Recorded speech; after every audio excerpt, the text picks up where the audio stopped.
Dear 12th standard students, நான் உங்கள் metro Karunakaran. In exercise number 11.6, X have a Bernoulli distribution. Bernoulli. Actually, binomial distribution, Bernoulli distributionுக்கும் சின்ன difference இருக்குது.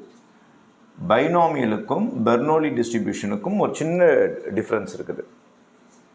Binomial டிஸ்ட்ரிபியூஷனுக்கு n வந்து 1ம் இருக்கலாம், அதுக்கு மேலேயும் இருக்கலாம். மல்டிபிள் ட்ரையல்ஸ் இருக்கலாம். 1க்கு மேலேயும் இருக்கலாம். இதுக்கு mean formula n into p, variance formula npq. இது பைனாமியல் டிஸ்ட்ரிபியூஷனுடைய ஸ்டோரி. ஏன்னா நம்ம 11th சாப்டர் இருக்கிறதுனால பைனாமியல் டிஸ்ட்ரிபியூஷன் நம்ம எக்ஸைஸில் பார்த்துருப்பீங்க 11.5ல். பெர்னோலி டிஸ்ட்ரிபியூஷனில் என்ன வித்தியாசம்னா n வந்து 1 தான் வரும். சிங்கிள் ட்ரையல் தான் இது. இட்ஸ் அ மோனோ ட்ரையல், ஒரே ஒரு ட்ரையல் தான். அதனால் மீனில் கொஞ்சம் வித்தியாசம் வந்துடும். மீன் போடும்போது n 1 ஆனதுனால 1 இன்ட்டு p பிகம்ஸ் b. இங்கே 1 ஆனதுனால வேரியன்ஸோட ஃபார்முலா pq மட்டும்தான் வரும், n வராது. ஏன்னா n 1ஆக மாறிடும். This is the major difference between binomial distribution and Bernoulli's distribution. But this sum is not binomial distribution, this is Bernoulli's distribution.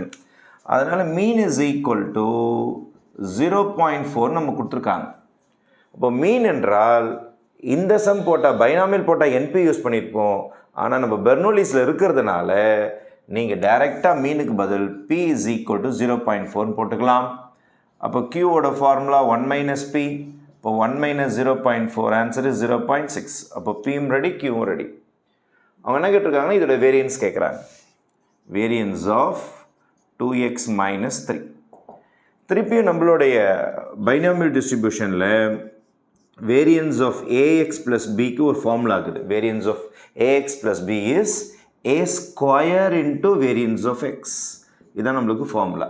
a square into variance of x. அதே தான் இங்கேயும்.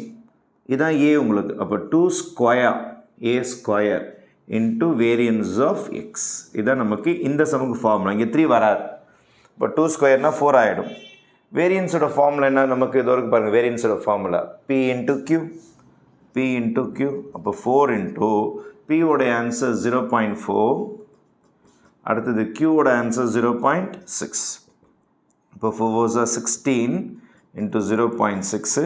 6 6 are 36, 3 carry, 6 1 is 6, 96. இங்கே already ஒரு digit தான் வரும். ஏன்னா 4 into 0.4 1.6 தான் வரும். ஏன்னா ஒரு டிஜிட் தானே இருக்குது. இப்போ டோட்டலாக 2 டிஜிட்ஸ் இருக்கிறதுனால 2 டிஜிட்ஸ் தள்ளி புள்ளி வச்சுக்கணும். அப்போ நம்மளுடைய 4th ஆப்ஷன் தான் இதில் எக்ஸாக்ட் ஆன்சர். இப்போ நல்லா ஞாபகம் வச்சுங்க. பைனாமியல் டிஸ்ட்ரிபியூஷன் என்றால் the number of trials will be 1 and more than 1. ஆனால் பெர்னோலிஸ் டிஸ்ட்ரிபியூஷன் என்றால் n is equal to 1 தான் எக்ஸாக்ட் நம்பராக இருக்கும். அதனால் மீனோடைய ஃபார்முலாவும் வேரியன்ஸோட ஃபார்முலாவும் கொஞ்சம் டிஃபர் ஆகும். மீன் is equal to p, variance is equal to pq because n becomes 1. Thank you.